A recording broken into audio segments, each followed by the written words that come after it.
नमस्कार. तू हिरे माझं मितवा या सिरियलच्या आजच्या भागामध्ये आपण पाहत आहोत. घर सोडून आल्यानंतर उन्हातानामध्ये इथे अंजली वाट पाहत असते नवऱ्याची. तो गेलेला असतो फ्लॅट शोधण्यासाठी, पण फ्लॅटचे रेंट खूप आहे, ते मला परवडणार नाही, त्यामुळे आपण तिकडे रेंटने घर घेऊ शकत नाही असं येऊन राकेशने अंजलीला सांगितलेलं असतं. अंजलीला वाईट वाटत असतं, पण आता पुढे काय करायचं, तर तो सांगू लागतो की आपल्याला परवडेल अशा आपण चाळीतल्या घरामध्ये राहायला जाऊ शकतो. तर आपला वॉचमॅन आहे ना, त्याला विचार इथे चाळीतलं घर वगैरे कुठे भेटेल का. तर तितक्यातच समोरून तिला अर्णव येताना दिसतो. अर्णव आल्या आल्या जाब विचारू लागतो राकेशला, माझ्या ताईला उन्हामध्ये ठेवून तू कुठे गेला होतास.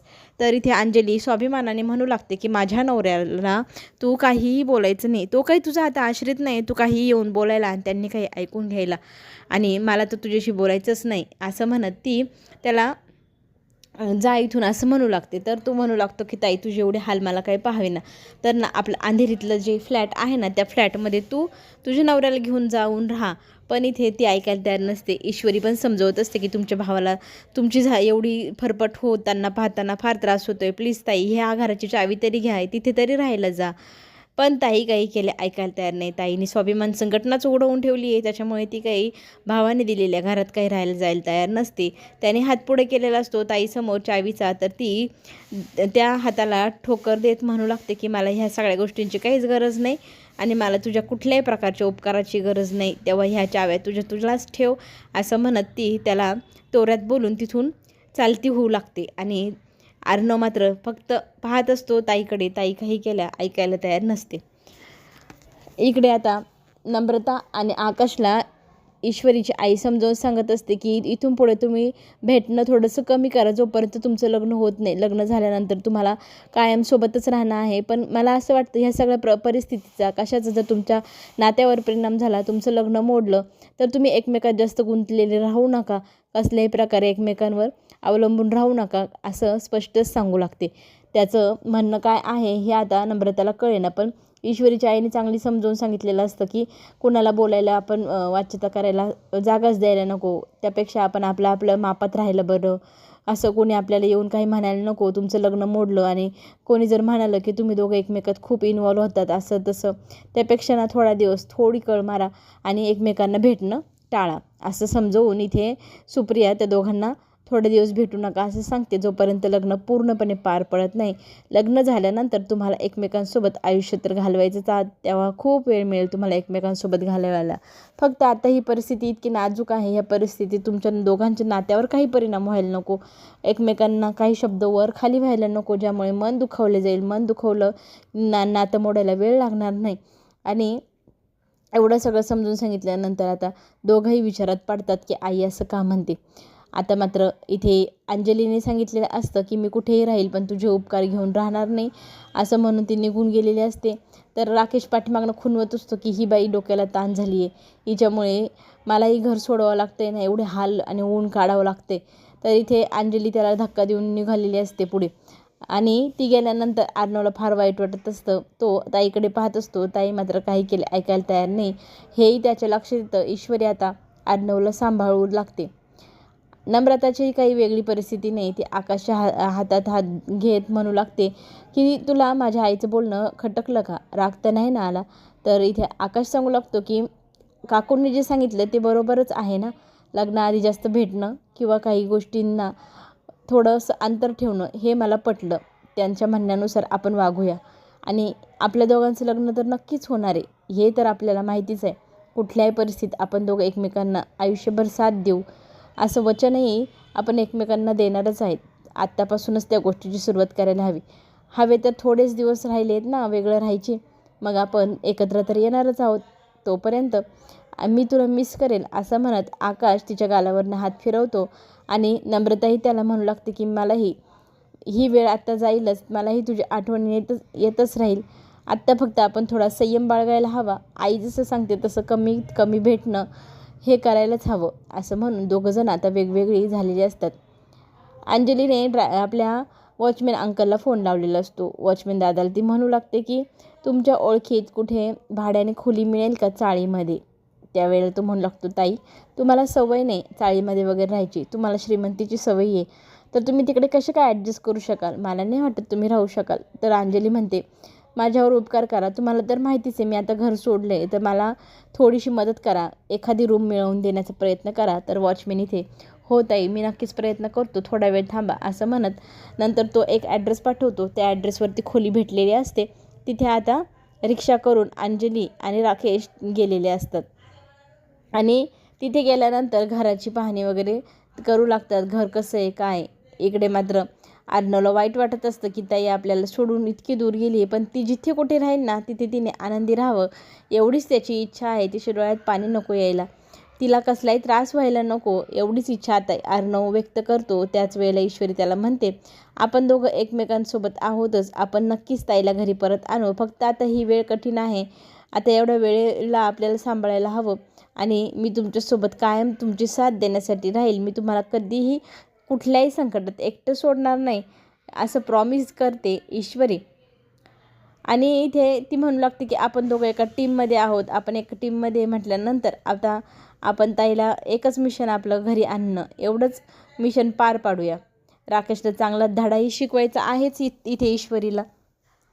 चाळीमध्ये मात्र आता घर पाहिल्यानंतर त्याचं भाडं वगैरे राकेश विचारू लागतो. डिपॉझिट 60,000 सांगितलं जातं, भाडं 12,000 रुपये. तर राकेश त्या माणसाशी वाद घालू लागतो की एवढ्या एवढ्या घरासाठी एवढी किंमत नाही, परवडत नाही, मी नाही राहणार. तर अंजली म्हणू लागते, असं काय करता, आपल्याला घर हवं आहे ना.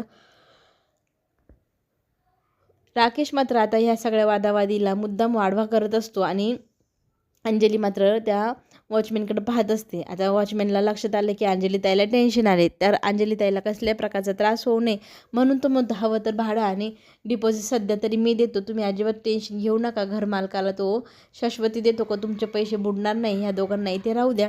तर तो घरमालक जो असतो तो बडबड करायला लागतो. तर त्याला शांत इथे वॉचमॅननी केलेलं असतं आणि घरची चावी आम्ही घेऊनच येतो, तुम्ही इथे बसा, असं सांगून वॉचमॅन मग गेलेला असतो. आता त्या व्यक्तीला वॉचमॅन सांगू लागतो की ही जी बाई आहे ती एका मोठ्या श्रीमंत घरातली बाई आहे, तिचा भाऊ खूप श्रीमंत आहे, तुम्हाला हवे तितके पैसे तो देईलच, चला माझ्यासोबत, वाटलं तर मी तुमची त्याची भेटही घडवून देतो. आता अंजलीला फार टेन्शन आलेलं असतं, काय करावं ते तिला सुचत नसतं. आता हेही घर जर हातचं गेलं तर काय करायचं. राकेश मात्र आता असं करतोय की अंजलीला त्रास कसा होईल आणि ही गोष्ट जेव्हा त्याच्या बहिणीला भावाला कळेल तेव्हा तो काहीतरी मदत करेलच. त्या मदतीच्या आशेने तो आता तिथे आणखी जास्त वेळ घालवत आहे. इकडे मात्र आता वॉचमॅन पोचलेला असतो अर्णवकडे आणि सगळी परिस्थिती सांगू लागतो आणि अर्णव हवे तेवढे पैसे त्या व्यक्तीच्या हातावर ठेवतो आणि म्हणतो, माझ्या बहिणीला तिकडे चाळीत कसल्याही प्रकारचा त्रास व्हायला नको, तिला हवं पाहिजे ते सगळं तिथे तिला मिळायला हवं, तिच्याकडे लक्ष ठेवा, तिला कसल्याही प्रकारचा त्रास होऊ देऊ नका, असंही आता अर्णवने ठोकून ठाकून घेतलेलं असतं त्या व्यक्तीकडनं. इकडे राकेश वाट पाहत असतो, तो अजूनही चावी घेऊन आलेला नाही घरमालक. आणि एवढी मोठी रक्कम आपण कशी फेडायची. तर अंजली विचारते, तुम्ही याच्या आधी सेविंग तर केलीच असेल ना, किती सेविंग आहे तुमच्याकडे. तर तो म्हणतो, मी शेअर मार्केटमध्ये ती सेविंग वापरून टाकली, मला वाटलं होतं पैसे दुप्पट तिप्पट करावे, पण झालं उलटंच की शेअर मार्केटचे पैसे खाली कोसळल्याने तिथेच अडकून गेली आणि हारलो आपण. तर आता आपल्याकडे काहीच पैसे नाही, ही खंतही तो सांगतो. तर अंजली म्हणते, इट्स ओके, तुम्ही टेन्शन घेऊ नका. खरं तर ते पैसे त्याने सगळे काही ईश्वरीच्या आणि अर्णवच्या मागावर पाठवणाऱ्या माणसांना वापरले आणि शलाकाच्या काकांना घाबरवण्यासाठी गुंडांना पाठवले, त्यांना वापरले. तितक्यात तिथे एक व्यक्ती येतो आणि सांगतो की तुमच्या कुठल्या खोलीमध्ये आता हे सामान उतरवायचं. त्याने गॅस, फ्रीज, सोफा सेट जे नाही ते सगळं आणलेलं असतं, तेही अंजलीसाठी. अंजली म्हणते राकेशला, तू आणलंयस का हे सगळं सामान. तर तो म्हणतो, इथे मला खायला पैसे नाही, मी सामान कुठून आणू. तर हे सगळं सामान कोणी आणलं असावं, असा प्रश्न आता अंजली आणि राकेशला पडतो. तर राकेश त्या व्यक्तीला विचारतो, तुम्हाला कोणी सांगितलं की फ्रीज वगैरे सगळं आमच्याकडे आमच्या ॲड्रेसवर. तर तो सांगतो की अर्णव राज शिर्के यांनी सांगितले. अर्णवने सांगितले म्हटल्यावरती लगेचच इथे ह्या वस्तू नको असं अंजली म्हणू लागते आणि त्या माणसाला त्या सगळ्या वस्तू वापस घेऊन जायला सांगते. राकेशचा मात्र संताप होत असतो. ह्या स्वाभिमान्या बाईमुळे आता आपल्याला काहीच मिळत नाही, ह्या गोष्टीचा संताप होऊन तो चिडचिड करायला लागलेला असतो. मालक म्हणू लागतो की तुम्हाला मी घर साफ करून देतो. तर राकेश लगेच म्हणतो, नाही आम्ही करून घेऊ. खरं तर त्याला ना अंजलीला अद्दल घडवायची, तिला घर सोडायची, गरिबीत राहायची फार हौस आली होती. त्याच्यासाठी तो म्हणतो की काही गरज नाही, आम्ही आमचं पाहून घेऊ कशी साफसफाई करायची, तुम्ही जा बरं, असं म्हणत तो त्या घरमालकाला जायला सांगतो. अंजली ज्या वेळेला खोलीमध्ये जाते त्यावेळेला खोलीची अवस्था एकदम खराब गलिच्छ अशी असते. घरामध्ये खूप धूळ धाळ, खूप कचरा.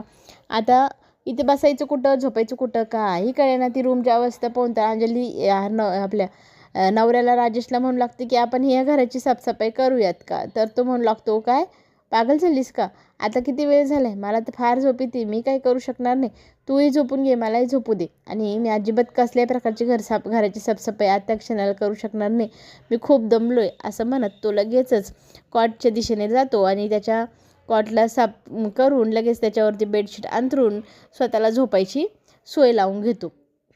इथे मात्र तो अंजलीला विचारतही नाही. अंजली आता विचार करू लागते की काय करायला हवं. तो अंजलीला हाक मारू लागतो की तू इकडे कोपऱ्यात झोप. तर अंजली म्हणू लागते की नाही नाही, तुम्ही वरती एकटी झोपा, कारण कॉट इतका छोटा आहे, एकच व्यक्ती त्याच्यावर झोपू शकतो. राकेशने तर पहिलेच त्या कॉटवर स्वतःला अंथरून टाकलेलं असतं.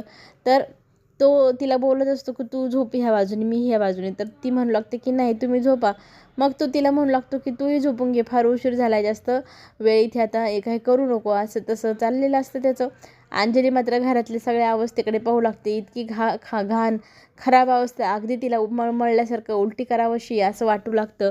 पण आता राकेशने साफसफाईला नकार दिल्यामुळे आता ती एकटी तरी काय करणार. तिने आता स्वतःच ठरवलेलं असतं की रूमची साफसफाई करायची. राकेश मात्र ह्या सगळ्या गोष्टीची मज्जा घेत असतो. हिला भारी हौस ना घर सोडायची अर्ध्या रात्री, घे आता तुझी हौसच भरवतो मी. आणि ह्या सगळ्या गरिबीची पण तुला सवय नाही ना, तर आता इथे गरिबीत राहशील ना तेव्हा तुझं डोकं ठिकाणावर येईल आणि मग जाशील भावाच्या घरी. तोपर्यंत आता तिला असंच खूप त्रास द्यायचा इथे ठरवलेला असतो राकेशने. तो तिला कसल्याही प्रकारची मदतही करायला तयार नसतो.